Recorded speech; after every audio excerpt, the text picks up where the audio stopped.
All right. Hello, everyone.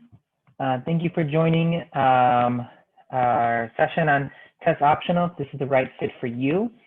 My name is Manny. I will be facilitating this conversation, or introducing rather.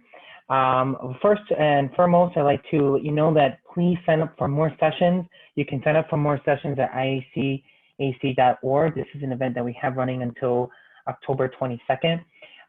If you're wondering how to ask questions, please type them up in the Q&A box. Your audio is muted, your video is off. So the only way that our panelists are going to be able to interact with you is through that Q&A feature.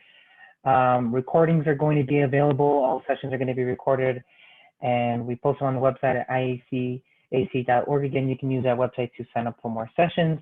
So without further ado, I am going to pass it over to the panelists.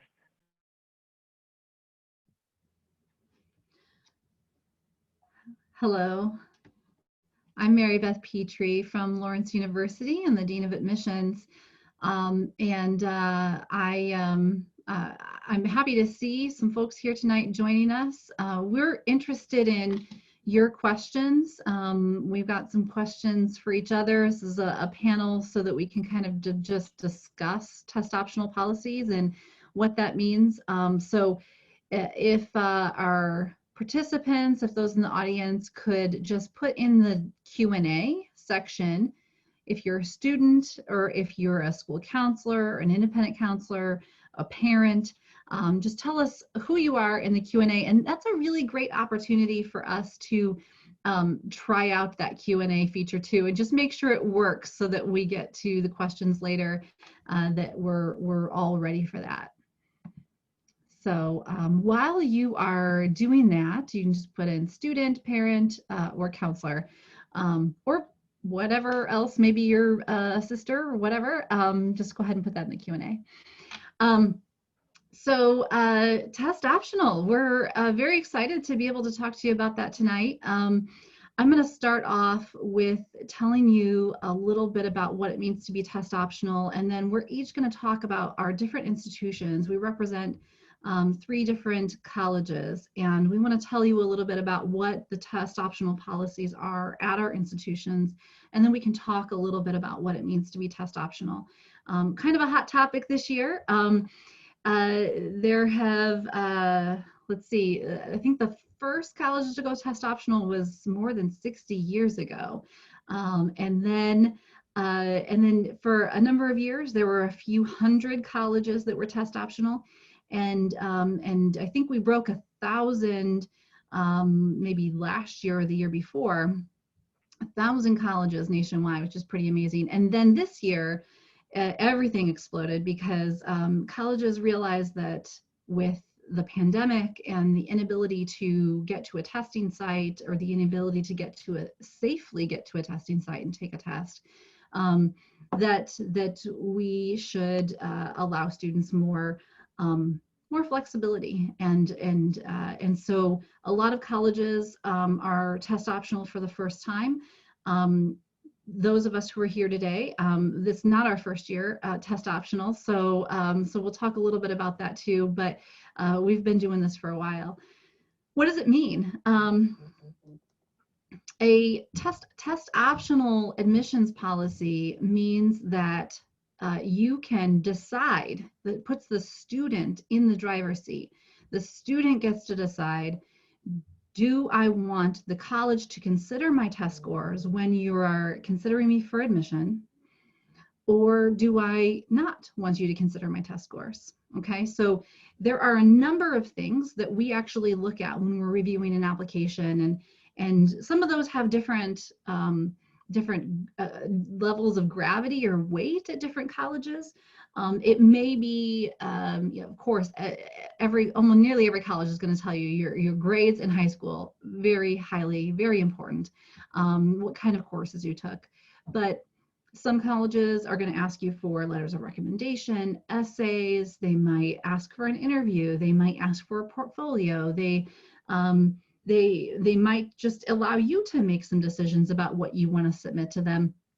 And what you are doing is saying, okay, these other things, please use those instead of using my test score as one of the things in the mix of consideration when you're considering me for admission to that college.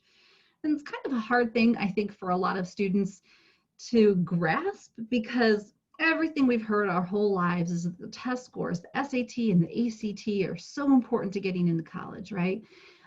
But there are really excellent colleges that have been test optional for many, many years and have been doing just fine, and their students have been doing just fine. So, I'm really glad that we're having this conversation tonight, because I really am a big fan of test optional policies. And even before I came to Lawrence, I've been here for 8 years at Lawrence University, but I was at another institution where I was on a committee to try to get that college to be test optional, and I've been a big fan of it for a long time. So let me tell you a little bit about our policy at Lawrence. We have been test optional for 15 years. One of the catalysts to choosing to be test optional was the understanding of the data, of what it meant, of what the test means. And we were finding that it correlates higher, it's a stronger predictor of a student's socioeconomic status, as in, what kind of wealth does my family have, more so than it's a predictor for how well the student will do in college. Which says something for me. That's one of the reasons it speaks to me personally. I was a first generation college student. So, I did not have a lot of resources going into college. And so it really spoke to me that, test scores were such a predictor of the kind of resources a family had, and less of a predictor of how a student was going to do in college. And so at Lawrence, they did a lot of research, and they learned that that the highest predictors of a student's success at Lawrence was their grades in high school and the kind of classes they took. Did they challenge themselves? Did they take good courses? There were other factors as well, that make students a good match for Lawrence. And not everybody, there's fewer, I think, there's fewer tests at Lawrence in college than what a lot of students take in high school. And so it makes a lot of sense that students could still do very, very well and not submit a test score for our consideration. So we don't need it for admission. We don't need it for scholarships either. So if a student says, I don't want you to use my test, they will indicate that on their application for admission, say, don't use my test, so that even if you've already sent it in, we'll block it out on our screen. We won't be able to see it if you say don't use them, and we won't use it for admission. We won't use it for scholarships. It means that we do have to take a closer look at a student's other factors, right? Their GPA, their grades, the courses, and so on. And it means it means that students really have to consider, do I feel like the what I've done in high school is enough to stand on its own to show that I'm ready for the academic rigors at Lawrence? And if they feel confident about that, then by all means, we do not need a test score. It will not make a difference, right? So that's an option. And then for us specifically, a few years ago, we also decided that students could, if they wanted to submit their test scores, we would allow them to self-report. They sign a statement when they're submitting their application that corresponds with our honor code at Lawrence. Our honor code says, basically, I'm not going to cheat. I'm not going to take unfair advantage of anything, and I'm honest. And so we don't require their official test scores, even if they said, yes, please use my test scores, until after the student decides to enroll. And student can submit a form to just tell us what their tests were. So we try to make it as easy as possible. This year, we're ready for that with being test optional, but I think this year that's the name of the game. Just be flexible with students, right? So that's our policies here. How about at Marquette, Brian? Well, thanks, Mary Beth. So it's great to have folks in here. And so my name is Brian Troyer. I'm the Dean of Admission at Marquette University. I've been here a little over 4 years, and we have a slightly different story, but a very similar policy. Marquette became test optional actually in the summer of 2019, which seems so long ago these days. But frankly, I'm really pleased that we went test optional before the pandemic hit, and before, as we've seen a lot of our colleagues across the country almost being forced into a policy of being test optional. I think from the three of us, you're going to hear that we've kind of have well-established, well-researched policies that have really withstood the test of time. We, of course, had our first freshman class that in the fall of 2020, some of whom had applied test optional. I think Mary Beth did a really nice job of really positioning this as a choice. I think that's where all of us kind of start with the idea of being test optional. That, you know, when a student submits an application, there are some things you don't have choices about. We need to see that high school transcript. We ask you for an essay or more essays for a reason. We want to see your critical thinking, your writing ability. We care what other people who know about your educational background have to say about you and your academic interests and your skill set. So we ask for letters of recommendation. When it comes to a standardized test, though, we know that, and frankly, for the years leading up to our decision to go test optional, we were hearing from students saying, I have bad test anxiety. I'm a really good student, but I don't test well. And we know, and just culturally in the United States and really around the world, that oftentimes these two tests, the ACT and the SAT, often kind of, well, for lack of a better word, stress students out, and not just for their senior year. They stress students out beginning as early as a student first finds out about them. Well, I have to take this test and get a certain score in order to get into a school that I want. So I think positioning it as a choice is really, really important. But what we do at Marquette, very similar to what Lawrence does, as Mary Beth described, is we built a policy that ensured that if a student chose at the time of applying for admission that they didn't want to include a test score, that wouldn't preclude that student from being considered for every one of our academic programs, like our honors program, our direct entry physical therapy program, our pre-law scholars program, any of these sort of highly selective direct entry early admit programs. But then the question of scholarships comes up, and I think it's important, and you'll hear consistently from all of us, that the absence of a test score also doesn't preclude a student from being eligible for any one of the scholarships that we offer through Marquette University. And I think that's something that as a lot of schools, and I believe now we're over 2/3 of US universities are test optional, that you'll see a little bit of variance. We call it the different flavors of test optional. I think those are some of the important questions we would encourage you to be thinking about as you make the decision on whether or not to submit a test or not. And so for us, it is at the point of application. Before you click submit, you've told us that you plan to send us your score. If you say that you plan to send us your score, then we won't make a decision about your application until we've received your score.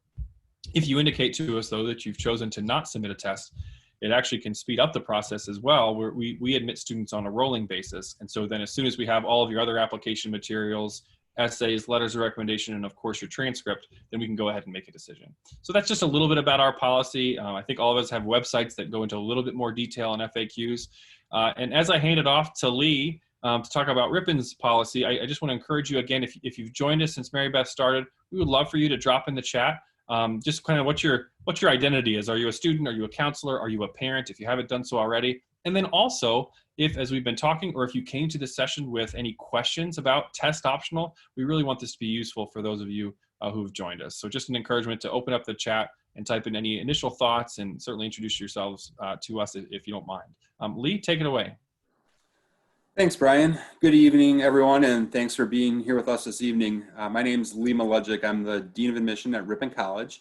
I've been at Ripon this is my 19th year now, and Ripon has been test optional for the past 5 years. So every student on campus had the option to submit their test scores or not when they went through their admission process. And a lot of what both Beth and Brian shared tonight about test optional and the policies that each of their respective schools have is very true at Ripon as well. For us, going test optional, when that decision was made, it was made by the faculty. It's a faculty policy for us on campus, and it was really mission driven. Ripon has always served first generation students very well, different populations that don't necessarily always perform the best on test scores or that are put at a disadvantage with the test scores overall. So we too have found that students' grades are a better indicator of success on campus, and really when it comes down to it, that's exactly what our admission committee is looking for. Students that are going to be successful on campus. So just as you're trying to find the right fit in a school, our admission committee is making decisions based on that as well, and looking for students that will be successful both inside and outside the classroom. So in addition to what Beth had mentioned about other things that we will take a look at, one of the things that we'll take a really close look at is GPA, as we had mentioned, but not just GPA in college prep areas. So for us at Ripon, we look really closely at English, math, social studies, science, foreign language. What we'll also take a close look at is how students transverse their college or their high school experience. Have they really done well in their junior year, for example? That's something that's showing the right trajectory for students that as they're looking towards college, that can also really lead to success in college as well. So that too is an area that we'll take a close look at and that we'll really work with students on. One of the things, and Beth alluded to it this year too, is a lot of schools have gone test optional, and testing is completely different this year, and availability of testing is completely different this year.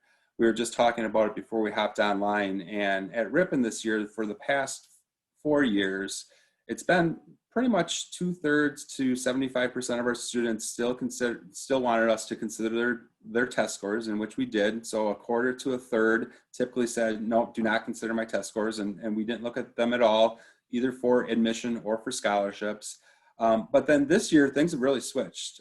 We actually have more students saying, do not consider my scores. We have about 60% of our applicant pool right now is saying, do not consider my test scores. I just want you to make your admission and scholarship decisions based on my academics. And a lot of that has to do with the availability of testing and the availability to retake tests. But I think people are becoming more educated about it too, because you're hearing about this across the country. So I think it's important for students to think about and realize, I think sometimes they think you're out on an island by yourself, that I'm the only one that is going to choose not to have my score considered because I don't think it's as good as my grades. That's not the case at all. I think more and more we're seeing students that are taking advantage of it because their grades in high school are a better indicator of who they are academically as a student and their potential for success in college. So with that, I'll kick it back to Beth, and we'll see if there's any questions. Yeah, so if you have questions for us, we'd love to hear them. So go ahead and type them into the Q&A, and we'll see them there, and we'll be able to ask each other some of those questions. I'm going to start us off with a question, though. So Brian and Lee, when you all went from, changed to being test optional, how did it change your applicant pool, or did it change the kind of students that you were bringing in?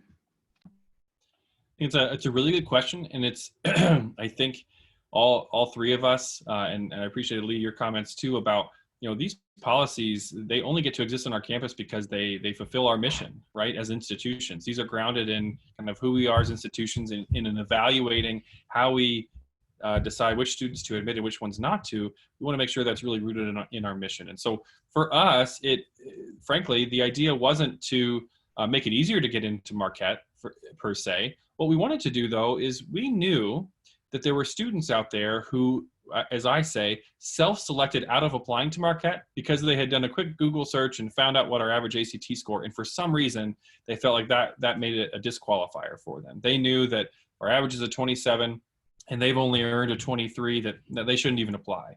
And that breaks my heart, because all three of us We spend much of our days working with our teams to really understand who students are, to understand their context, to understand the challenges that they faced in high school, and to understand, as we've all shared, your performance over 4 years in high school. Usually when we see your application, we can see a full 3 years of academic performance on your transcript.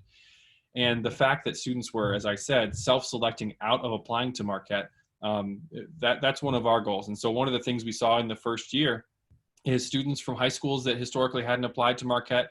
We were able to recruit students from parts of the country that we hadn't ever done before. And so I just think it's important to realize, and I think Lee, you said it really well, the last thing we want is for students to feel like because a university even offers the option of submitting a test score that somehow we will look down on you, or that you will be on you, as Lee said, on an island if feeling like you're the only one who's not submitting a test score.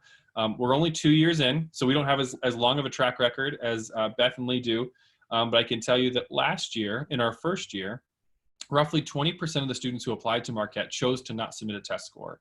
And that carried through to the number of students who enrolled. About 22% of our freshman class had chosen not to submit a test score. I can tell you that early on, I mentioned earlier we're on a rolling admission cycle. I can tell you that around 50% of the students this year who are submitting an application are indicating that they're going to apply test optional or without their test score.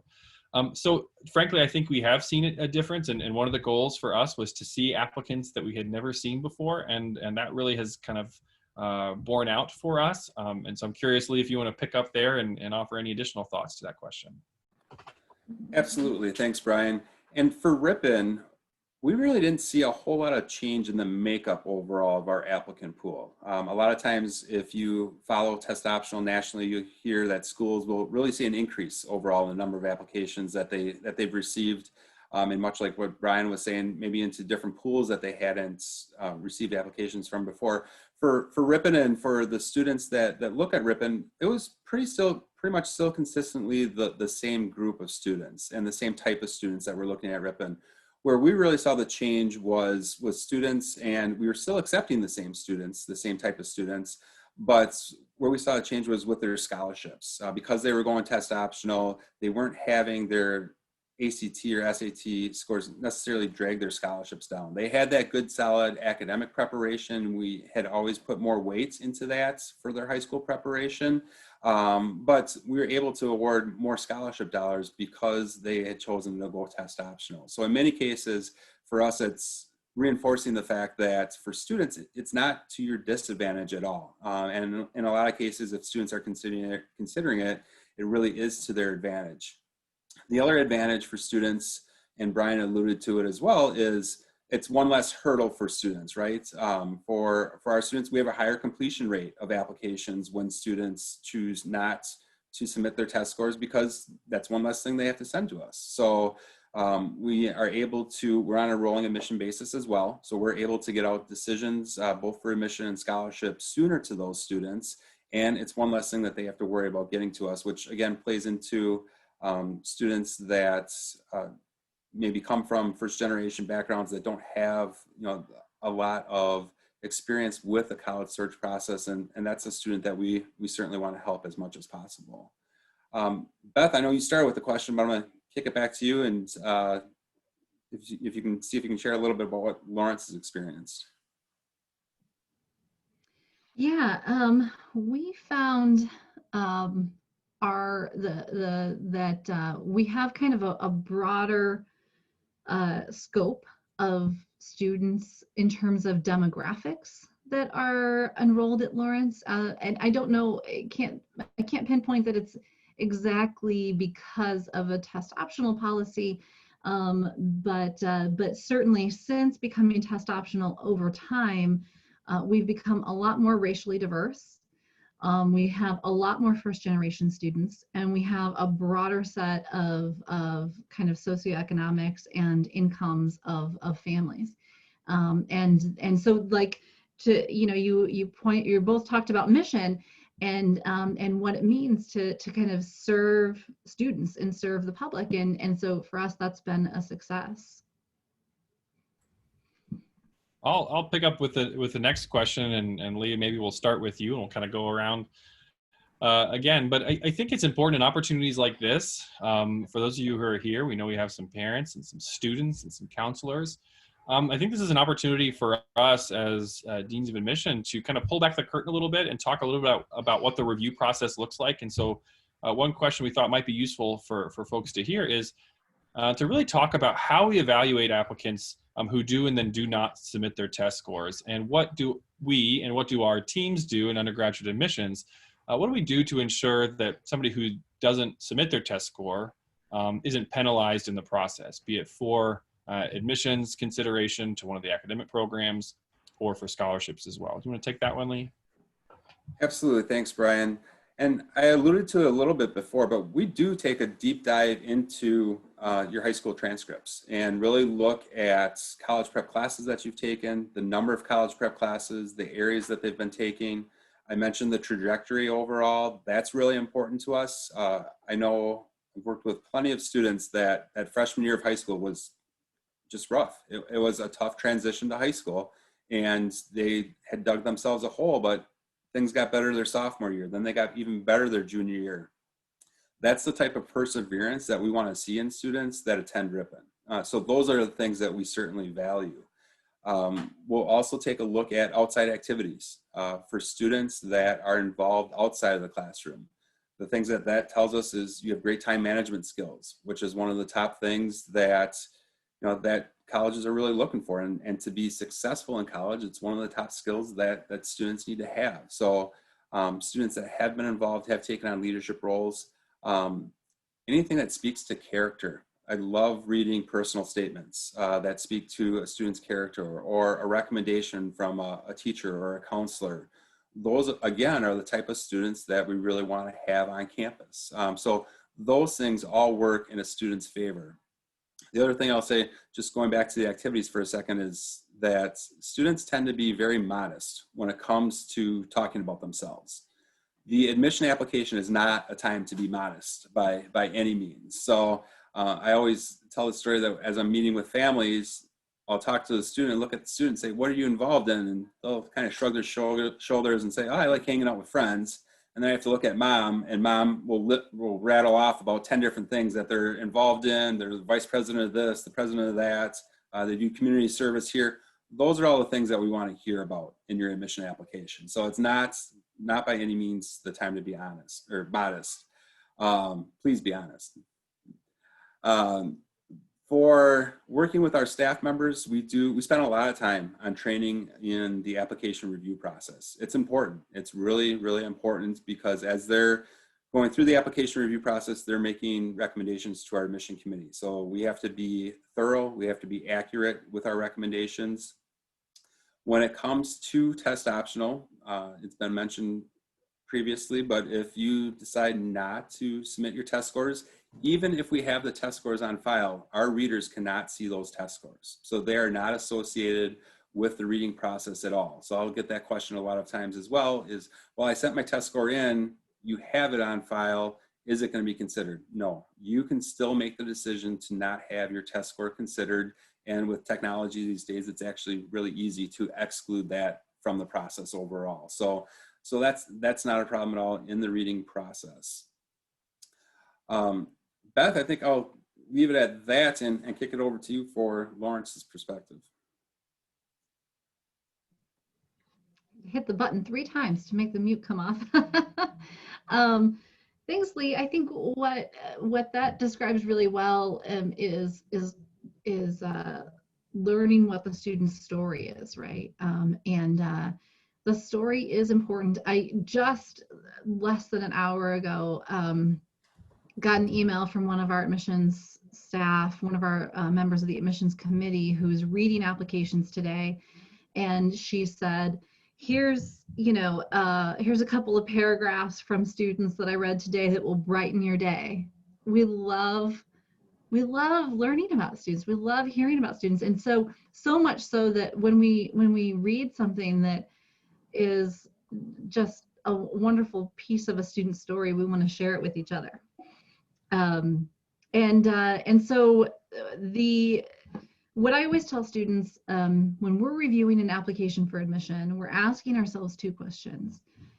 is this student a good fit for Lawrence? And is Lawrence a good fit for this student? There's lots of evaluative points along the way, but those are the two ultimate questions. And students are asking themselves the same two questions, right? Because you're trying to determine where you're going to go to college, where do I fit well, what's going to be a good place for me.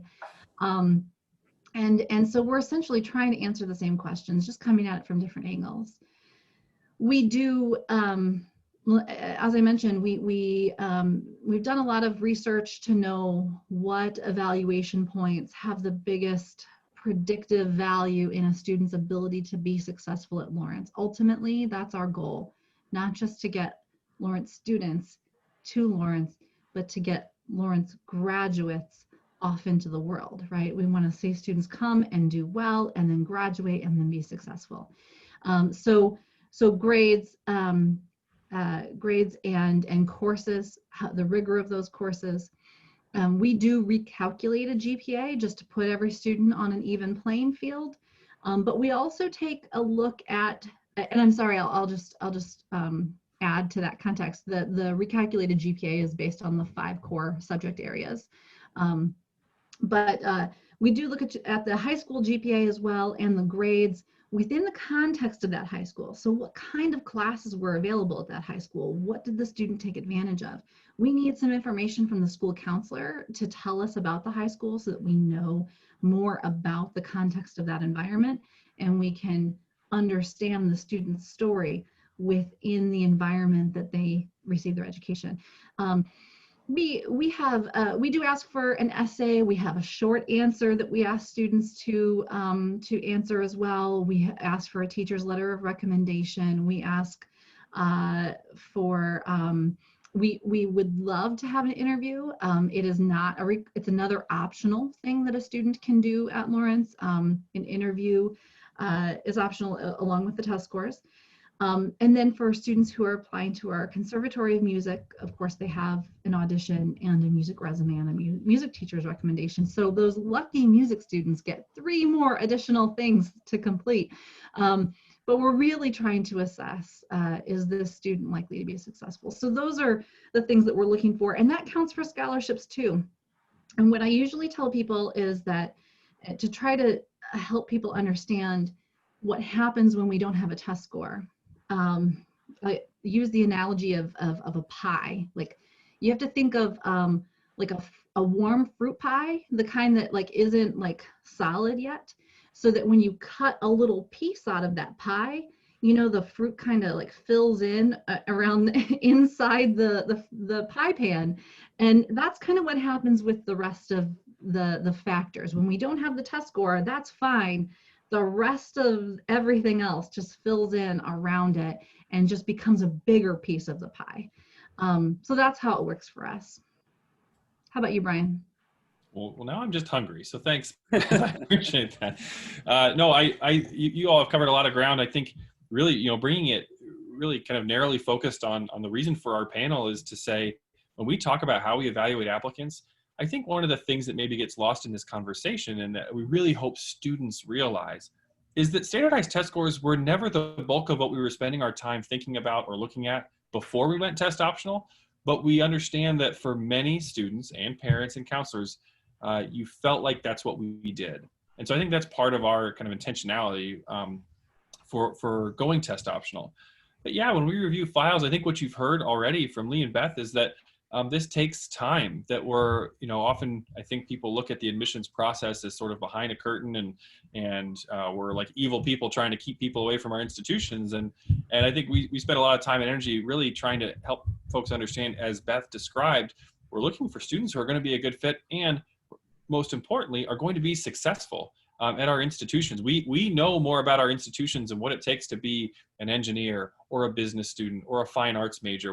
We know what students have taken in their high school curriculum to be successful in those programs in the past, and we can use that data to inform how we evaluate students in the future. So maybe an easier example to give is if a student wants to be an engineer, odds are they need to show a pretty good track record, both in the level of curriculum they've taken in math, but also their performance in math.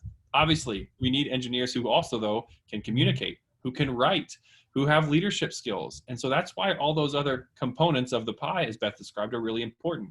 If you think, though, about somebody who applies to be, let's say, an English major, that transcript still matters. And we actually still do want students to have challenged themselves across those core academic areas in high school. While we don't require a foreign language, we like to see if a student has challenged themselves. Have you taken the highest levels of English or mathematics or social studies within your high school curriculum? Those things matter as well. And then, as Lee and Beth have shared, we also care about how you write, how you think, what your counselors say about you, what your teachers say about you. And for us, in the amount of time that we're spending with an individual file, it helps us learn about your story. In all of this that you've heard about, a 4-hour exam on a Saturday or on a Tuesday through a school exam, if you took the ACT or SAT, doesn't tell us all those things. It tells us one small fraction of what a student can, quote unquote, bring to the table. And I think that's really important as we talk about why schools go test optional, and why even for schools who are newer at this, like Marquette, we're only in year 2, or all these schools who are just going test optional for this admission cycle, why they can actually, we're going to be okay without the test scores. And we want to make sure students feel empowered to make an informed decision about what they're going to do when they choose to apply. So I think they've summed up really well, and hopefully we've given you kind of a broad overview of what the review process looks like. It's pretty thorough. We are holistic in what we do. This isn't a cookie cutter where we see a number for a GPA and or a number for a test score and then we're done with the file. As I tell my staff every year when we do training, we read every word. And I really appreciate how Lee encourages students to this is not a time to be humble. In fact, what I would argue is it's a time to be a little bit selfish. Beth talked a little bit about being a good fit, and that fit goes 2 ways. So just because a school has a really great brand name or is highly ranked in some ranking system, they may not be a good fit for you. And it's important through virtual events like this, hopefully hopefully institutions that are able to offer on-campus visits, you've been able to find some of those. But as you kind of navigate this college search process, it's important to have these types of conversations and find out what the good fit for you is. And that's really what I think admissions offices, we kind of relish that role that we get to have in helping students think through that conversation. So Lee, do we have any other questions? We have about 8 minutes left before we have to wrap up. Oh, yeah, I do have one last question, but I would encourage any of our participants, if there's any questions that you want us to address, to please put those in the Q&A now, and we'll get to them as quickly as possible. But for our last question, I'm going to ask my co-presenters here to look into a crystal ball, actually. Brian, you had mentioned, more than 2/3 of schools across the country now are test optional, have made that move primarily because of the pandemic. Do we think that that's going to be commonplace? Is that going to become the standard in years to come? Any thoughts on that? And more out of my curiosity than anything else. Beth, do you want to take that one first? Sure. I'll take the optimistic angle and say that I think it will continue. I think that colleges, many people in our positions have been interested in this idea of being test optional, and but as we all know, there's a process to making that happen, and decisions like that are made at universities by more than just the people in the admissions office, and it takes a while to make those decisions, and this forced the hand of a lot of colleges. And they went ahead and make some quick decisions, and some of them said, we're only going to do it for this year, or we're only going to do it for the next 3 years, or something like that. And then we'll take stock, we'll assess how it went, we'll look at the data, and we'll decide at that stage if we want to continue or not.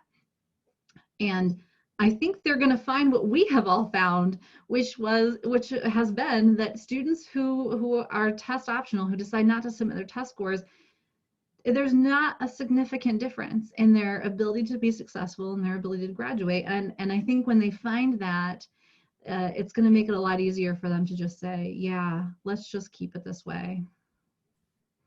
I think my crystal ball looks a lot like Beth's. In fact, I'll share, because it's more recent in my memory, when we went through kind of the evaluative process of deciding whether Marquette should be test optional. I went to a faculty member who I consider kind of a mentor at the university, and I I asked him, I said, do you have any questions about this? Are there any concerns? He said, well, Brian, one thing I'm curious about is, at that point, I think there were 1,050 universities that were test optional. He said, hey, can you find out, have any schools gone test optional and then returned to a test required policy? And I thought, well, that's an interesting question. So I did some research and I called some other folks, and well, the answer is, in the 60-year history of schools going test optional, there have been two universities under pressure from their alumni and boards of trustees have changed their mind. So with now well over 1,000 universities nationally going test optional, I think Beth is right. I think that schools who realize that the SAT and the ACT haven't provided the level of data about students that they promised to, what we can move forward knowing is we've hopefully taken a little bit of stress out of the college search and selection process for students. We've really kept the focus on who students are, what their story is, what their academic interests are, what the right fit is. And so frankly, I think those schools who said it's just going to be 1 year or 2 years or a 3-year pilot or whatever it might be, I think the data is going to continue to bear out that that students are going to find that right fit with or without a test score. What do you think, Lee? I learned something new tonight. That's what I think. I never realized that, Brian. That's a great little tidbit of information to know. But I agree. I completely agree with both of you. In terms of the crystal ball, I think schools are going to find out that it's going to better serve the students. The flexibility that they're offering this year is going to better serve the students. They're going to find out that they're going to find the right students for their campuses for a lot of the right reasons, because I think overall schools do a good job with their due diligence in reviewing applications, going through the process. You've heard 3 of us tonight all talk about how much training and how we really dive into that. So I think with schools doing it, a big piece of it is with faculty and getting them on board. And with more and more schools and schools from different tiers and different walks of life kind of across the country taking it on, that it is going to be something that you're going to see schools stick with.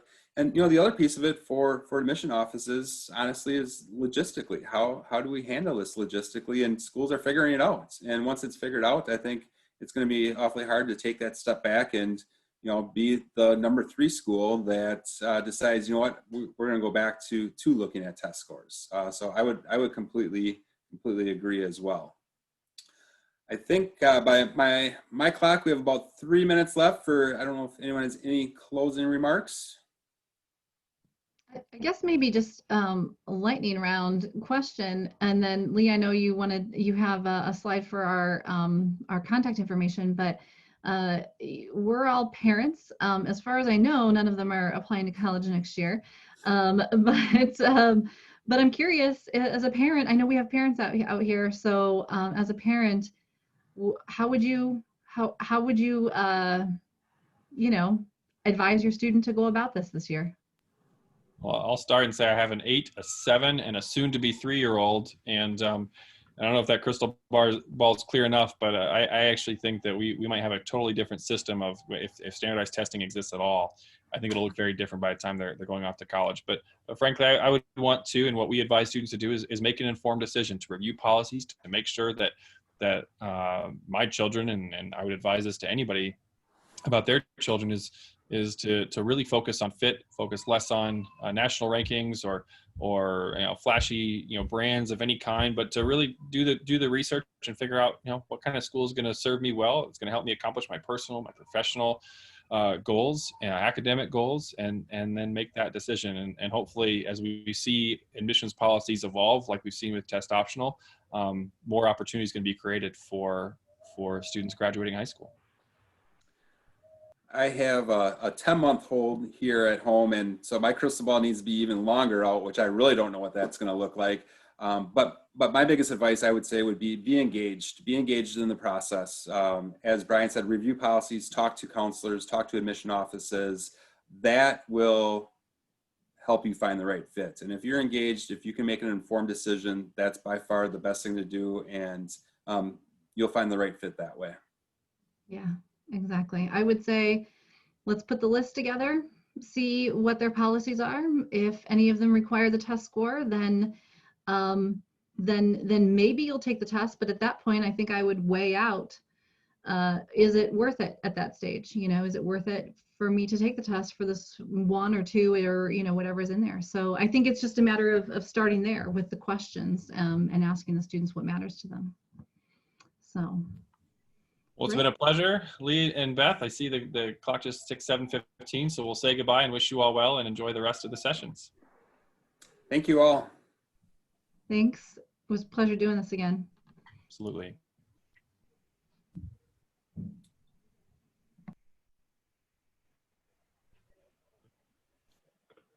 Thank you again to our panelists for a lovely presentation on test optional. I had that known too, that when institutions stick to test optional, they stay that way pretty much. But thank you all for joining us. There is a quick survey once you close the window. It's a 4-question survey. Please sign up for more sessions at our website at IACAC.org. We are going to continue until October 22nd, so there's still a couple more days to sign up for more sessions. The recording will also be available at IACAC.org. And thank you, everyone, and appreciate you all joining us today. Take care. Mm-hmm.